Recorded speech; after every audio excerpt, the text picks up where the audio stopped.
ഉപദ്രവമോ തന്നെ ഒന്നും അതിന് യാതൊരു ഉടമാവകാശവും എനിക്കില്ല, എനിക്കൊന്നിനും കഴിയൂലെന്ന് നബിയെ താങ്കൾ അവരോട് പറഞ്ഞു കൊടുക്കുന്നു. അപ്പൊ റസൂലുള്ളാഹിക്ക് പോലും ആ കഴിവില്ലെങ്കിൽ പിന്നെ ലോകത്ത് ജീവിച്ചിരിക്കുമ്പോ കഴിവില്ല എങ്കിൽ ഈ ജീവിച്ചിരിക്കുന്ന ഒരു വ്യക്തിക്കും അങ്ങനത്തെ ഒരു കഴിവില്ല എന്നല്ലേ അർത്ഥം. അപ്പൊ ഒരു കഴിവില്ലാത്ത ആളുകളോട് സഹായമർത്ഥിക്കൽ ശിർക്കാണ് എങ്കിൽ ജീവിച്ചിരിക്കുന്ന ഒരു അർത്ഥിക്കലും ശിർക്കല്ലേ? അപ്പൊ ആർക്കൂടെ യാതൊരു കഴിവുമില്ല. റസൂലുള്ളാഹിക്ക് പോലും ഒരു കഴിവും സ്വമേധായില്ല. ജീവിച്ചിരിക്കുന്ന ആൾക്കുമുള്ള കഴിവ്, മരിച്ച ആളുകൾക്കുമുള്ള കഴിവ്. ജീവിച്ചിരിക്കുന്നവരും മരിച്ചവരും തുല്യര് തന്നെയാണ് ആ വിഷയത്തിൽ. എന്നിരിക്കെ ജീവിച്ചിരിക്കുന്നവർക്കോട് പറ്റും, അല്ലാത്തവരോട് പറ്റൂല എന്ന് പറയുന്നത് വിഡ്ഢിത്തം. നിങ്ങളൊന്ന് അതിന്റെ ആഴാളം നോക്ക്. നാം മരിച്ചവർക്ക് കഴിവില്ലേ? സ്വഹീഹ് ഹദീസിൽ വന്നതല്ലേ, മിഅ്റാജിന്റെ രാത്രിയിൽ മുഹമ്മദ് മുസ്തഫ റസൂലുള്ളാഹി സ്വല്ലല്ലാഹു അലൈഹി വസല്ലം തങ്ങൾക്ക് 50 നിസ്കാരം അല്ലാഹു നിർബന്ധമാക്കി കൽപ്പിച്ചപ്പോ അള്ളാഹുവിന്റെ അടുക്കൽ നിന്ന്, അള്ളാഹുവിന്റെ ഹളറത്തിൽ നിന്ന് മൂസാ നബി അലൈഹി ഇസ്ലാമിന്റെ അടുക്കലേക്ക് വന്ന് നബിയോട് ബഹുമാനപ്പെട്ട മരിച്ചുപോയ മൂസാ നബി അലൈഹി ഇസ്ലാം ചോദിക്കുന്നു, എന്ത് കിട്ടി, എന്ത് ഒത്തു പോയിട്ട്? നബി പറഞ്ഞു 50 കിട്ടി. ഡെയിലിയാണോ അല്ല ആഴ്ചയിലാണോ? വീക്കാണോ? ആഴ്ചയല്ല, ഡെയിലിയാണ് മൂസാ നബിയെ 50 കിട്ടിയത്. ഓ, അത് കുറച്ച് കൂടുതലാണ്, ഒന്ന് കുറക്കാൻ പറയും. ആര്? മരിച്ച മൂസാ നബിയാണ് പറഞ്ഞത് കേട്ടാ. എത്രയോ കൊല്ലങ്ങൾ, ആയിരക്കണക്കിന് കൊല്ലങ്ങൾക്ക് മുമ്പ് മരിച്ച് ഭൂമിയിൽ മറവ് ചെയ്ത് കഴിഞ്ഞ മൂസാ നബി 4ാം ആകാശത്തിൽ അവിടെ എത്തിക്കണ്. ഇത് എങ്ങനെ പോയി? ഏത് ഫ്ലൈറ്റിനാണ്? ഗൾഫ് എയറിനാണോ പോയത്? അതല്ല എയർലൈൻസിനാണോ? എയർ ഇന്ത്യക്ക് ഏത് ഫ്ലൈറ്റാ പോയത് നമുക്കറിയണില്ല. മൂസാ നബി പോയി. അല്ലെങ്കിൽ ഏത് രാഷ്ട്രത്തിൽ വിട്ട റോക്കറ്റിലാണ് വിക്ഷേപിച്ച? അമേരിക്കയോ അല്ലെങ്കിൽ ലണ്ടനോ അല്ലെങ്കിൽ മറ്റേത് രാഷ്ട്രങ്ങളോ വിക്ഷേപിച്ച റോക്കറ്റിലാണ് മൂസാ നബി പോയതെന്ന് ഇന്നും പിടുത്തൊന്നുമില്ല. അപ്പോ മാധ്യമങ്ങളില്ലാതെ ഭൂമിയുടെ മണ്ണിൽ കുഴിച്ചിട്ട മറവടക്കപ്പെട്ട മൂസാ നബി അലൈഹി ഇസ്ലാം യാതൊരു പ്രത്യക്ഷ മാധ്യമങ്ങളും ഇല്ലാതെ 4ാം ആകാശത്തിലേക്ക് എത്തിയത് എങ്ങനെയെന്ന് ഇവര് പറഞ്ഞു തരണം. എന്നിട്ടേ ബാക്കി സംസാരവും. സഹീഹ് ബുഖാരിയിൽ വന്ന ഹദീസല്ലേ അത്? ഇമാം മുസ്ലിം റിപ്പോർട്ട് ചെയ്ത ഹദീസല്ലേ അത്? ഇത് അവരാരും ഈ ഹദീസിനെ നിഷേധിച്ച് കാണുന്നില്ല. മേറാജ് ഇല്ല എന്നവർ നിഷേധിക്കില്ല. മേറാജ് സ്വപ്നാണെന്നാ പറയാനുള്ളൂ. നിഷേധിച്ചിട്ടില്ല അവർ. സ്വപ്നെങ്കിൽ സ്വപ്നം. അവിടെ മൂസാ നബി എങ്ങനെ വന്നില്ല? അതാണ് മൂസാ നബി എങ്ങനെ അവിടെ എത്തിയെന്നുള്ള. അത് ഇത്ര വളരെ ശുദ്ധമായിക്കൊണ്ട് വടിവ് തീർത്ത് നബിയെ 50 കൂടുതലാണ്. അങ്ങനെ പോയി അള്ളാഹിനോട് പറഞ്ഞു, ഖഫീഫൻ ഉമ്മത്തി എന്ന് റസൂല് പറഞ്ഞു. 5 ചുരുക്കി. പിന്നെയും വന്ന് അപ്പോഴും പറഞ്ഞു പോരാ, ഇനിയും പോണം. അങ്ങനെ അവിടെയും പിന്നെ 5 ചുരുക്കി. പിന്നെയും പറഞ്ഞു പോണം, പോരാ. അങ്ങനെ 9 വട്ടം മൂസാ നബിന്റെയും അള്ളാഹുവിന്റെയും വടക്ക് അങ്ങോട്ടും ഇങ്ങോട്ടും പോയി വന്നപ്പോഴാണ് 9-5-45 സമയം നിസ്കാരം കട്ട് ചെയ്ത് 5-ൽ ഉറപ്പിച്ചത് എന്ന് ബഹുമാനപ്പെട്ട സ്വഹീഹ് ഹദീസ് കൊണ്ട് സ്ഥിരപ്പെട്ടപ്പോ മരിച്ചുപോയ മൂസാ നബി അലൈഹിസ്സലാം എങ്ങനെ അവിടെ വന്നു? മരിച്ചാൾക്ക് അപ്പൊ ഒരു കഴിവില്ലേ? മരിച്ചാൽ അതോടുകൂടി കണ്ട് തീർന്നു പോയി എന്നെങ്ങനെ വിശ്വസിക്കുന്നു? ഇസ്ലാമിക വിശ്വാസ പ്രമാണത്തിന് നിരക്കാത്തതാണത്. മരിച്ചാൾക്ക് ചെയ്യാനും ഒന്നും സംസാരിക്കാനും കഴിയില്ലേ? ഇനി ഹദീസാണ് മരിച്ചാൾക്ക് അതോടുകൂടെ തീർന്നു ഒന്നും ചെയ്യാൻ കഴിയില്ല എന്ന് ഹദീസാണ് ഇവർ തള്ളി നോക്ക്. പോട്ടെ, എന്നാ ഖുർആൻ തന്നെ പിടിച്ചോ. യാസീൻ സൂറത്ത് ഓതലില്ലേ? എങ്ങനെ ഓതണ്? സുന്നികളല്ലേ യാസീൻ ഓതുള്ളൂ. യാസീൻ ഓതലും കൂടി ചിർക്കാണ് അവർക്ക്. മരിച്ചോടത്തിൽ യാസീൻ അപ്പം മുശ്രിക്കായി. യാസീൻ ഓതലും ചിർക്കാണെന്ന് എനിക്ക് മനസ്സിലാവുന്നത്. മരിച്ച വീട്ടിലൊരാൾ യാസീൻ ഓതി കൂടി വന്നൊരു ഹറാം എന്ന് പറയുന്നതല്ലാണ്ട് ശിർക്ക് എന്ന് പറഞ്ഞാൽ എങ്ങനെയാണോ? ശിർക്കാവണം എങ്ങനെയത് ഒരു യാസീൻ ഓതുന്നത്? നജസിന്റെ അവിടെ വെച്ച്, നജസിൽ വെച്ച്, കക്കൂസയിൽ വെച്ച് ഒരാൾ യാസീൻ ഓതി തന്നെ വെക്ക്. എന്തായാലും ശിർക്കാകൂലല്ലോ, ഹറാമാണെന്നല്ലേ പറയാൻ പറ്റും. ഓ, വല്ലാത്തൊരു പാമ്പ്. പണ്ടൊരാൾ പാമ്പിനെ കണ്ട് പേടിച്ച്, പിന്നെ എന്ത് കയറോ വള്ളി കണ്ടാലും പാമ്പ് എന്ന് അറിഞ്ഞുവിടും. എന്ന പോലത്തെ എന്തോ ഒരു മാനസിക രോഗമാണ് വിറ്റങ്ങൾക്ക്. ഇത് ശിർക്കാവണെങ്ങനെ എനിക്ക് മനസ്സിലാവണം. എങ്ങനെ ഇത് ശിർക്കാവണം? എന്നാ സൂറത്ത് യാസീൻ അല്ലാഹ് പറഞ്ഞ എന്താണെന്നറിയാമോ? ഹബീബുൻ നജ്ജാർ എന്ന വലിയനെ കുറിച്ചാണ് ഖുർആൻ യാസീനിൽ അല്ലാഹു പരാമർശിക്കുന്നത്. ഒരു വലിയനെ കുറിച്ച്. വജാ റജുലുൻ മിൻ അഖ്സൽ മദീനത്തി, അല്ലേ? വജാ റജുലുൻ മിൻ അഖ്സൽ മദീനത്തി. അവിടെ നിന്ന് ഇങ്ങനെ തുടങ്ങിയിട്ട് ഈ ഹബീബുൻ നജ്ജാറിനെ ജനങ്ങളൊക്കെ കൊന്നു കളഞ്ഞു. ഹബീബുൻ നജ്ജാറിനെ കൊന്നപ്പോ ഹബീബുൻ നജ്ജാർ പറഞ്ഞതായി കൊണ്ട് ഖുർആൻ പറയുന്നുണ്ട്, യാ ലൈത ഖൗമി യഅലമൂൻ. മരിച്ചാളെ ബിമാ ഗഫറ ലി റബ്ബി വജഅലനി മിനൽ മുക്രമീൻ. ഖാല യാ ലൈത ഖൗമി യഅലമൂൻ. എന്നെ കൊന്ന ഈ ജനങ്ങൾ അറിഞ്ഞിരുന്നുവെങ്കിൽ നന്നായിരുന്നേനെ. ബിമാ ഗഫറ ലി റബ്ബി, എന്റെ റബ്ബ് എനിക്ക് പുറത്തു തന്ന വിവരം അവർ അറിഞ്ഞിരുന്നെങ്കിൽ നന്നായിരുന്നേനെ. വജഅലനി മിനൽ മുക്രമീൻ, ആദരിക്കപ്പെട്ട ആളുകളുടെ കൂട്ടത്തിൽ അല്ലാഹു ചേർക്കുകയും ചെയ്തത് ഈ പൊട്ടങ്ങവും അറിഞ്ഞിരുന്നെങ്കിൽ നന്നായിരുന്നേനെ എന്ന് ഹബീബുൻ നജ്ജാർ വലിയ റളിയല്ലാഹു അൻഹു പറഞ്ഞു എന്ന് ഖുർആൻ തന്നെ പറയുമ്പോൾ മരിച്ച അതോട് തീർന്നോടോ? പിന്നെ അയാൾക്ക് ഒന്നിനും കഴിയില്ലേ? മരിച്ച ആള് പറഞ്ഞെന്ന് ഖുർആൻ പറഞ്ഞാൽ വിശ്വസിച്ചൂടെ? കൗമേ നിങ്ങൾക്ക്. അപ്പൊ നിങ്ങൾക്ക് അറിയാണ്ടോ അല്ല, വിശ്വാസം ഇല്ലാണ്ടോ അല്ല, എന്തോ ഒരു ദുരുദ്ദേശത്തിന് പിന്നിലുണ്ട്. പരിശുദ്ധ ഇസ്ലാമിനെ താരടിച്ച് കാണിക്കുക എന്നുള്ള ഒരു ആഗോള പ്രസ്ഥാനത്തിന്റെ ഭാഗമാണോ ഈ കള്ളപ്രചരണം എന്ന് സംശയിക്കേണ്ടിയിരിക്കുന്നു നമ്മള്. ഇത്രയും തെളിവുകളൊക്കെ ഖുർആനും ഹദീസിലും ഒക്കെ ഉണ്ടായിട്ടും തന്റെ ബുദ്ധിക്ക് യോജിക്കാത്തൊക്കെ തള്ളിക്കളയാ.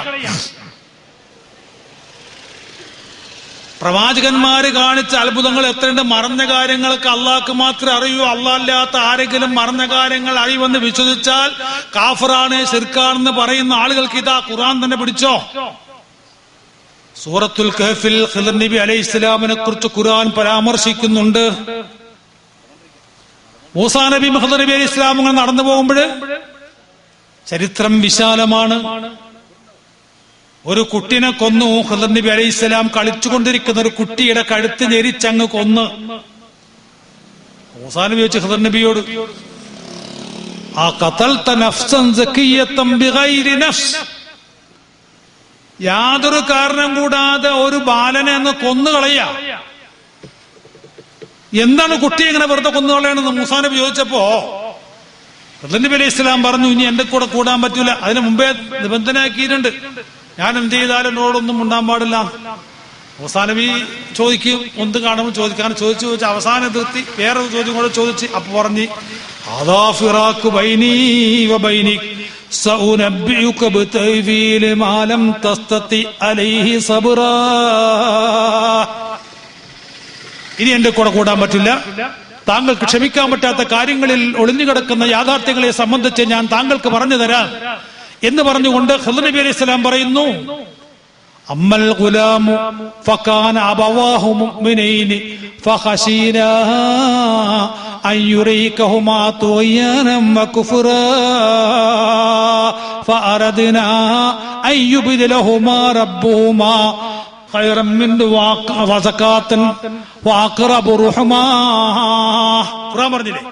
എന്താ പറഞ്ഞത്? ആ കുട്ടിയെ ഞാൻ കൊന്നുകളഞ്ഞത് എന്തിനാ? ആ കുട്ടിയുടെ മാതാപിതാക്കള് മുഅ്മിനീങ്ങളായിരുന്നു. അബവാഹു മുഅ്മിനൈനി, അവർ രണ്ടുപേരും മുഅ്മിനീങ്ങളാണ്. ഇവര് ജീവിതത്തിൽ ആദ്യം കാണുന്ന കുട്ടിയാണ്. ആ കുട്ടിയെ കുറിച്ച് ഖിദ്ർ നബി പറയാണ്, അതിനെ കൊല്ലാൻ കാരണം അബവാഹു മുഅ്മിനൈനി ഫഖശീനാ, ഞാൻ ഭയന്നുപോയി, അയ്യുറഹിക്കുഹുമാ തുഗ്യാനം വകുഫ്റാ, ആ കുട്ടി നിമിത്തം ആ മാതാപിതാക്കള് കുഫ്രിയത്തിലേക്ക് പോകുമെന്ന് ഞാൻ ഭയന്നുപോയി. ആ കുട്ടി വലുതായി കഴിഞ്ഞാൽ ആ കുട്ടി നിമിത്തം മാതാപിതാക്കൾ കാഫറാകാൻ സാധ്യതയുണ്ടെന്ന് ഞാൻ ഭയന്നു. അങ്ങനെ ഞാൻ കുട്ടിയെ അന്ന് കൊന്നുകളഞ്ഞു. ഫഅറദ്നാ, ഞാൻ തീരുമാനിച്ചു, അയ്യുബ്ദിലഹുമാ റബ്ബുഹുമാ ഖൈറൻ മിൻഹു സകാതൻ വഅഖറബ റഹ്മാ, ആ കുട്ടിയേക്കാൾ നല്ലൊരു മറ്റൊരു കുട്ടിയെ കൊടുക്കാൻ, അല്ലാഹ് കൊടുക്കാൻ ഞാൻ ഉദ്ദേശിച്ചു. അങ്ങനെ ഞാൻ ഉദ്ദേശിച്ചത് കൊണ്ടാണ് ആ കുട്ടിയെ ഞാൻ അങ്ങ് തട്ടിക്കളഞ്ഞത്. ഓ, എന്തൊരു തന്റേടത്തിന്റെ ധൈര്യത്തിന്റെ വാക്കാം. ആ കുട്ടി നിമിത്തം മാതാപിതാക്കൾ കുഫിരിയത്തിലേക്ക് പോകുമെന്ന് ഞാൻ ഭയപ്പെട്ടപ്പോ ആ കുട്ടി അങ്ങ് തട്ടിക്കളഞ്ഞു. എന്നിട്ട് ഞാൻ വിചാരിച്ചു, ഞാൻ ഉദ്ദേശിച്ചു ആ മാതാപിതാക്കൾക്ക് അതിനേക്കാൾ നല്ലൊരു കുട്ടിയെ കൊടുക്കാൻ ഞാൻ തീരുമാനിച്ചു. അല്ലാഹ് കൊടുക്കും. ഇത് ഖുർആനാണ്. ഈ ആയത്ത് ഏതെങ്കിലും മുബത്തദീങ്ങൾ ഇന്ന് വരെ ഏതെങ്കിലും സ്റ്റേജിൽ വാദം പറഞ്ഞ് നിങ്ങൾ കേട്ടിട്ടുണ്ടോ? ഒരിക്കലും പറയൂല. പറഞ്ഞ അവരെ വാദം പ്രസ്ഥാനം അന്ന് പൊളിയും. ആ പ്രസ്ഥാനം ഉണ്ടാവില്ല. ഏതെങ്കിലും കേസറ്റിലോ ഏതെങ്കിലും മേഖലോ ഈ മുബത്തദീങ്ങളാകുന്ന ഏതെങ്കിലും പാർട്ടിക്കാരൻ ഈ ആയത്തോട് അർത്ഥം പറഞ്ഞിട്ടുണ്ടാ? പറഞ്ഞ ആ വാദം പൊളിഞ്ഞില്ലേ? ഖുർആനാണ് നിഷേധിക്കാനായിട്ട് പറ്റിയല്ല. അവിടെ ശിർക്ക് എന്ന് പറയുന്നത് അള്ളാഹുവിനെ പോലെ തന്നെ മറ്റുള്ളവർക്ക് കഴിവുണ്ട് എന്ന വിശ്വാസത്തോടു കൂടി മറ്റൊരാളെ വിളിക്കലും ആരാധിക്കലും, അവരെ വിളിക്കല് പോട്ടെ, ഇസ്തിഗാഥ ചെയ്യല് പോട്ടെ, തവസ്സുൽ ചെയ്യല് പോട്ടെ, മനസ്സിൽ കരുതല് പോലും ശിർക്കാണെന്നാണ് സുന്നികൾ പറയുന്നത്. ഒരു വസ്തുവിനെ സംബന്ധിച്ച് അള്ളാഹിനെ പോലെയുള്ള കഴിവ് ആ വസ്തുവിനുണ്ടെന്ന് മനസ്സിൽ ചിന്തിച്ചാൽ തന്നെ അവൻ മുശ്രിക്കായി. അല്ല ഇസ്തിഗാസയെ തവസ്സുൽ ചെയ്യണ്ട. അതേ സ്ഥാനത്ത് ആ ചിന്തയില്ലാതെ അള്ളാഹുവിലേക്ക് ഏറ്റവും അടുത്ത വ്യക്തിയാണ് ആ സഹാബി പഠിപ്പിച്ചതനുസരിച്ചുകൊണ്ട് തനിക്ക് ദുആ ചെയ്യാൻ അവകാശവും അർഹതയും ഉള്ളതിനോട് കൂടെ തന്നെ ഉദ്ഊനി എന്ന കൽപ്പന നിലനിൽക്കുന്നതിനോടൊപ്പം തന്നെ റസൂലുള്ളാഹിനോട് ദുആ ചെയ്യാൻ ആ സഹാബി ആവശ്യപ്പെട്ടതിന്റെ വെളിച്ചത്തിൽ ലോകാവസാനം വരുന്ന സകല മുഅ്മിനുകൾക്കും മുസ്ലിങ്ങൾക്കും അവർക്ക് ചോദിക്കാൻ അവകാശമുള്ളതിനോട് കൂടെ തന്നെ അവരെക്കാൾ ഉന്നതന്മാരായ ആളുകളെ കൊണ്ട് അവരെ മധ്യവർത്തികളാക്കിക്കൊണ്ട് ചോദിക്കാൻ അവകാശമുണ്ടെന്ന തിരിച്ചറിവാണ് സുന്നികൾക്കുള്ളത്. ആ തിരിച്ചറിവ് മറ്റവർക്കില്ലാതെ പോയതിന് നമ്മൾ ദുഃഖിക്കലല്ലാതെ വേറെ ഗത്യന്തരം ഒന്നും തന്നെയില്ല. ആ തിരിച്ചറിവ് അല്ലാഹ് അവർക്ക് കൊടുക്കട്ടെ. നമുക്ക് ദ്വാരക്ക് ആത്മാർത്ഥമായിട്ട് ഇത്രേ നമുക്ക് പറയാനൊക്കെ. അതാണ് തൗഹീദും ശിർക്കും എന്ന് പറഞ്ഞാൽ. അവർ പറയുന്ന തൗഹീദും നമ്മൾ തൗഹീദും നമ്മളെ വ്യത്യാസതാണ്. അവരെ തൗഹീദിൽ അള്ളാഹ് ആകാശത്തിരിക്കുകയെന്നാണ്. നമ്മുടെ തൗഹീദിൽ അങ്ങനല്ല. അള്ളാഹ്ക്ക് ഇരിക്കാൻ ഒരു ഇരിപ്പിടം വേണ്ടാന്നാണ്. അള്ളാഹ് ഒരു കസാരമൊക്കെ ഇട്ട് അങ്ങനെ ആകാശത്തിരിക്കുകയാണെന്ന് സൽസബീൽ എന്ന് പറഞ്ഞൊരു പുസ്തകത്തിൽ അത് എഴുതിയിട്ടുണ്ട്. മുമ്പൊരിക്കലും ഒരാള് എന്തെഴുതിയത്, അല്ലാഹു തആല ആകാശത്തിലാണ് എന്നത് ഒരു പച്ചപ്പരമാർത്ഥമാകുന്നു. അല്ലാഹു തആല ആകാശത്തിലാണ് എന്നുള്ളത് ഒരു പച്ചപ്പരമാർത്ഥമാകുന്നു. അതിന് ആയത്തും തെളിവുണ്ട് അവർക്ക്. അല്ലാഹ് ആകാശത്തിലിരിക്കുകയാണ്. അപ്പൊ അവിടെ ഇരുന്ന് കൊണ്ട് അല്ലാഹു തആലാക്ക് ഭൂമിയിലെ കാര്യങ്ങളൊക്കെ നോക്കാൻ കഴിയും. പിന്നെ അള്ളാഹ്ക്ക് കൈയുണ്ട്, കാലുണ്ട്. അല്ലാഹു തആല ചിലപ്പോഴൊക്കെ ആകാശത്തിരിക്കലും മാത്രം ചിലപ്പോ ഒന്നാം ആകാശത്തൊക്കെ ഇറങ്ങി നടന്നിറങ്ങി വരികയും ചെയ്യും. കോണിയൊക്കെ ഉണ്ടല്ലോ, കോണിന്മേൽ കൂടെ അള്ളാഹ് ഇങ്ങനെ നടന്നിങ്ങനെ ഇറങ്ങി വരുന്ന ഇവര് പറയുന്നു. അല്ലാഹു തആല കോണിപ്പടിയൊക്കെ ചവിട്ടിയിട്ട് ഒന്നാം ആകാശത്തിലേക്ക് ഇറങ്ങി വരും. എന്നിട്ട് നേരം വെളുക്കോളം ഒന്നാം ആകാശത്തിൽ ഇരുന്നിട്ട് എന്നോട് ചോദിക്ക്, ഞാൻ തരാ എന്ന് പറഞ്ഞുകൊണ്ടിരിക്കും.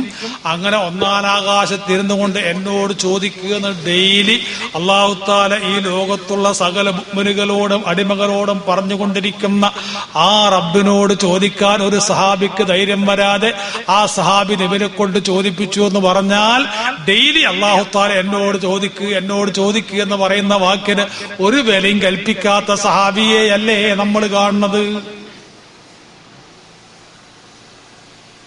ഇന്ന് ഇവര് പറയേണ്ടി വരില്ലേ? അങ്ങനെ എത്ര ആളുകൾ അങ്ങനെ നബിയോട് ചോദിച്ചിട്ടുണ്ട്. അപ്പൊ പിന്നെ നബിനോട് ചോദിക്കാൻ പറ്റും, നബിനോട് ജീവിച്ചിരിക്കുന്നവരോട് ചോദിക്കാൻ പറ്റും എന്ന് പറഞ്ഞാൽ എന്താണോ അർത്ഥം? ജീവിച്ചിരിക്കുന്നവരോടും ചോദിക്കാൻ പറ്റൂല, മരിച്ചവരോടും ചോദിക്കാൻ പറ്റൂല നിങ്ങൾ പറയുന്ന വാദം അനുസരിച്ച്. സുന്നികൾ പറയുന്നത് എന്താണ്? അള്ളാഹുവിന്റെ ആരാധനക്ക് അർഹത കൽപ്പിക്കാതെ ജീവിച്ചിരിക്കുന്നവരെ കൊണ്ടും മരിച്ചവരെ കൊണ്ടും ഇസ്തിഗാഥയും തവസ്സുലും ചെയ്യാം. ഫതായ നബിയുനാ റസൂലുള്ളാഹി സ്വല്ലല്ലാഹു അലൈഹി വസല്ലം തങ്ങള് വഫാത്തിന് ശേഷം സഹാബികൾ നബിയെ തവസ്സുലാക്കി ഇസ്തിഗാഥയിൽ സംഭവം പറഞ്ഞിട്ടുണ്ട്, റിപ്പോർട്ട് ചെയ്യപ്പെട്ടിട്ടുണ്ട്. ബഹുമാനപ്പെട്ട ഇബ്നു അദീ റളിയല്ലാഹു അൻഹു തങ്ങൾ റിപ്പോർട്ട് ചെയ്യുന്ന ഹദീസ് ഇസ്തിആബ് എന്ന ഗ്രന്ഥത്തിൽ രേഖപ്പെടുത്തുകയാണ്. ബഹുമാനപ്പെട്ട നാബിഗത്തുൽ ജാദി റളിയല്ലാഹു അൻഹു തങ്ങൾ തനിക്കൊരു ബുദ്ധിമുട്ട് വന്ന ഒരവസരത്തിൽ റസൂലുള്ളാഹിനെ വിളിച്ച് റസൂലുള്ളാഹിന്റെ ഏറ്റവും ഇഷ്ടതോഴന്മാരായ സിദ്ദീഖുൽ അക്ബറിനെയും ബഹുമാനപ്പെട്ട ഉമർ റളിയല്ലാഹു അൻഹു വിളിച്ചുകൊണ്ട് ആ ബഹുമാനപ്പെട്ട ജാബിഹത്തുൽ ജഅദി റളിയല്ലാഹു അൻഹു ഇസ്തിഗാസ ചെയ്തു, സഹായം തേടി. യാ ഖബറൻ നബിയ്യി വസാഹിബൈഹി അലാ വഅഗ്സിനാ. ആ ബഹുമാനപ്പെട്ട ആബിദത്ത് റളിയല്ലാഹു തആല അൻഹു തങ്ങൾ പറയാണ്, വയാ ഖബറൻ നബിയ്യി വസാഹിബൈഹി, അല്ലാഹുവിന്റെ പ്രവാചകന്റെ ഖബറെ അവിടുത്തെ ബഹുമാനപ്പെട്ട രണ്ട് സഹാബാക്കളായ ഉമർ റളിയല്ലാഹു അൻഹു സിദ്ദീഖ് റളിയല്ലാഹു അൻഹു അവർ രണ്ടുപേരും അവ വിളിച്ചുകൊണ്ടാണ് പറയുന്നത്. നബിനെയും സിദ്ദീഖുൽ അക്ബറിനെയും ഉമർ റളിയല്ലാഹു അൻഹുവിനെയും വിളിച്ചുകൊണ്ടാണ് ആബിദത്തുൽ ജഅദി പറയുന്നത്, നിങ്ങൾ ഞങ്ങളെ സഹായിക്കണമേ, ഫാഗിസൂന ഞങ്ങളെ സഹായിക്കണേ, ലൗലാ തസ്മഊന